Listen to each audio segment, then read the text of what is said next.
Lección 4 para viernes 21 de julio. La salvación y la vida eterna. Lo que sigue es una lectura del libro Hechos de los Apóstoles, páginas 384 y 5, que dice: la obra de ganar la salvación es una operación mancomunada.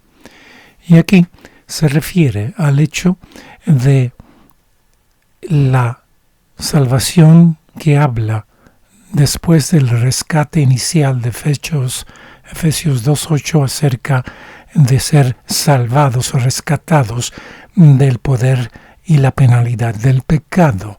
Entonces sigue la vida cristiana con este proceso de salvación o rescate hacia la idoneidad para la vida eterna. Sigue la cita: debe haber cooperación entre Dios y el pecador arrepentido. Es necesaria para la formación de principios rectos de carácter. El hombre debe hacer fervientes esfuerzos para vencer lo que le impide obtener la perfección.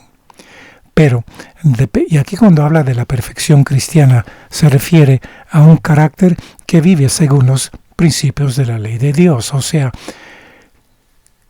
el esfuerzo viene en batallar aquellos aspectos de la vida que están fuera de la norma de los principios de la ley de Dios.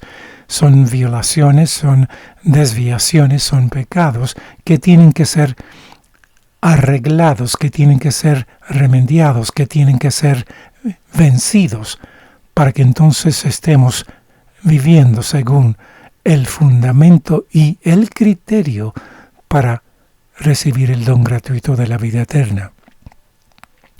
El hombre debe hacer fervientes esfuerzos para vencer lo que le impide obtener la perfección, pero depende enteramente de Dios para alcanzar el éxito. Los esfuerzos humanos por sí solos son insuficientes. Sin la ayuda del poder divino no se conseguirá nada.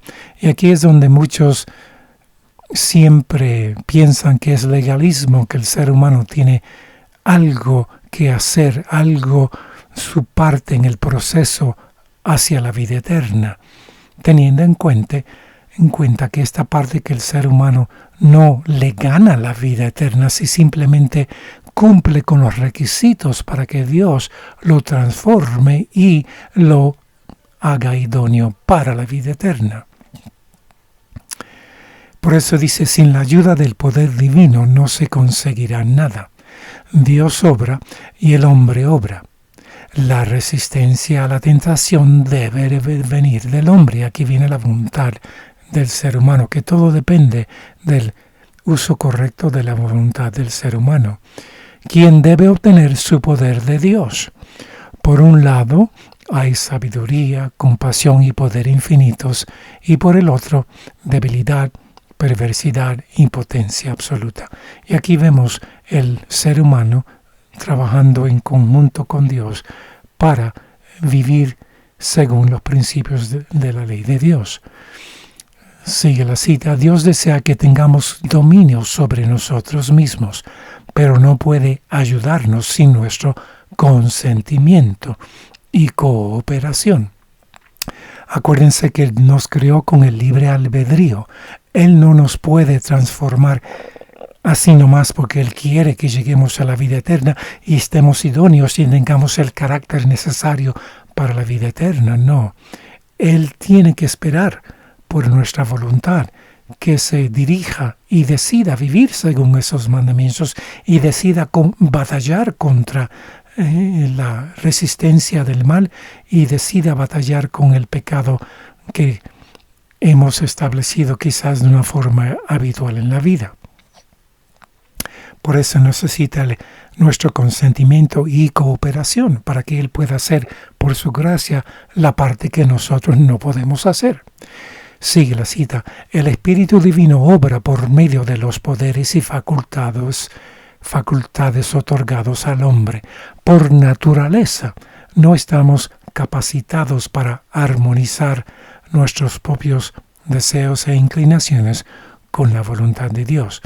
Pero si tenemos el deseo de que Dios cree en nosotros la voluntad, el Salvador lo efectuará por nosotros, destruyendo consejos y toda altura que se levanta contra la ciencia de Dios y cautivando todo intento a la obediencia de Cristo, según 2 Corintios 10:5.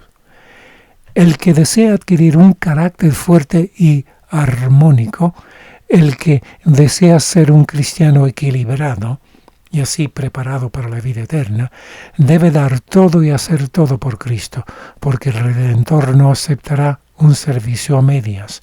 Diariamente debe aprender el significado de la entrega propia. Debe estudiar la palabra de Dios, aprendiendo su significado y obedeciendo sus preceptos. Así puede alcanzar la norma de la excelencia cristiana.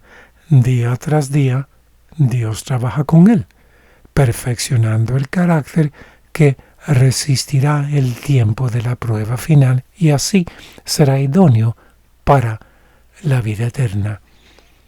Y día tras día el creyente está efectuando ante hombres y ángeles un experimento sublime, el cual demuestra lo que el Evangelio puede hacer en favor de los seres humanos caídos. Y aquí vemos en un resumen el hecho de que el ser humano obra juntamente con Cristo para la preparación para la vida eterna. Sigue la cita: yo mismo no hago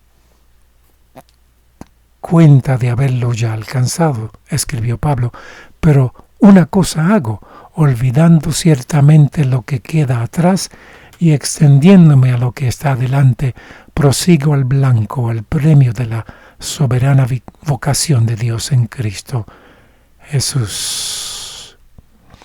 Y aquí vemos este proceso hacia la vida eterna muy bien detallado entre Dios y el ser humano.